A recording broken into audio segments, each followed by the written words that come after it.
Zamudioko Parke Teknologikoaren bekamen eraikin biribilaren atzealdean, bi piramide altxatzen dira zerurantz, zientzia eta teknologia munduaren barruak ezagutzera gonbidatuz. Beteken egoitza da, hau da, Zamudioko teknologiaren interpretazio zentro berria. Ikusgarria da, eta kanpotik erakargarria bada, barrualdeak mundu berri batera eramaten du bisitaria. Proiektuan antolatu nahi ziren moduluen bete behar guztiak ezagutu ondoren, eremua sortzen hasi zen. Lehenik, teknologia bera amua zen sormenerako. Historia bideratzea bezala izan zen. Ustekabean hartzen zintuzten esparruak sortu ziren, eta gela bakoitzean azaldu nahi zena argi erakusten zuten.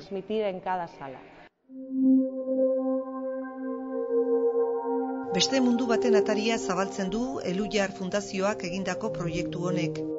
Pasabide luze eta ilun batek giro garaikide eta teknologikoan murgiltzen gaitu, bat eta zeroen euriak bustitzen dituen pareten artean. Sarrera txartelak Euskal Herriko teknologia enpresetan egiten den punta-puntako lana erakusteko bidaiara eramaten zaitu. Zentroaren filosofia, jokoaren eta emozioen bitartez ikastea da. Bidaiaren lehengunea, sarea eta mundu digitala da.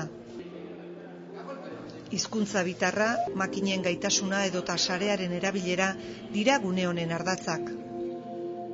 Mundu digitalak gaur egun absorbitu egiten gaitu, gero eta digitalagoa da mundua.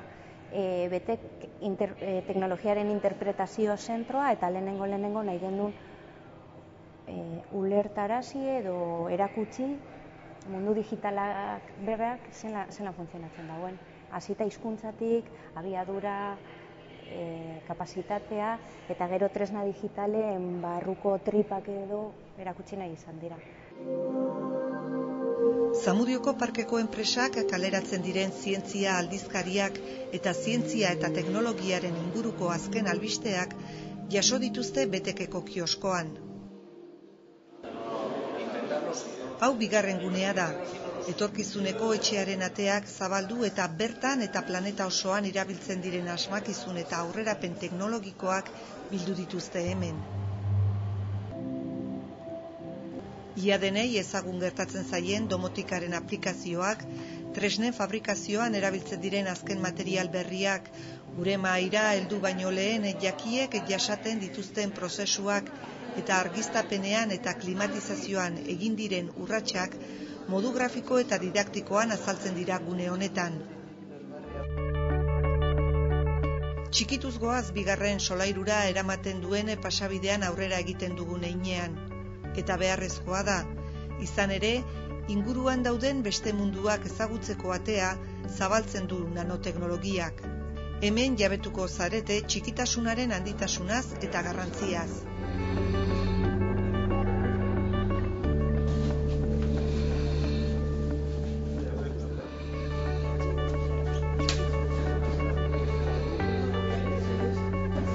Baita zein zaila den hain gai txikiekin lan egiteaz.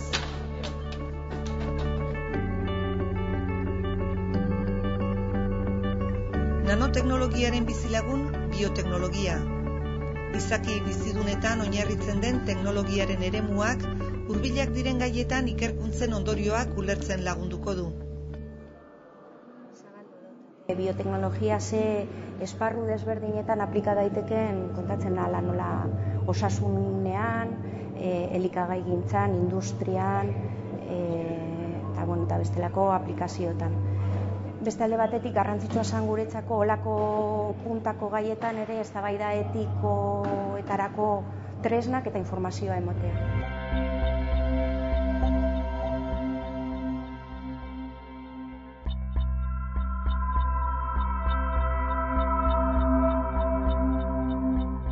Eta gizakiaren adimenaren ondoan, berak sortutako adimen artifizialaren garapena, lehian aritzeko prest.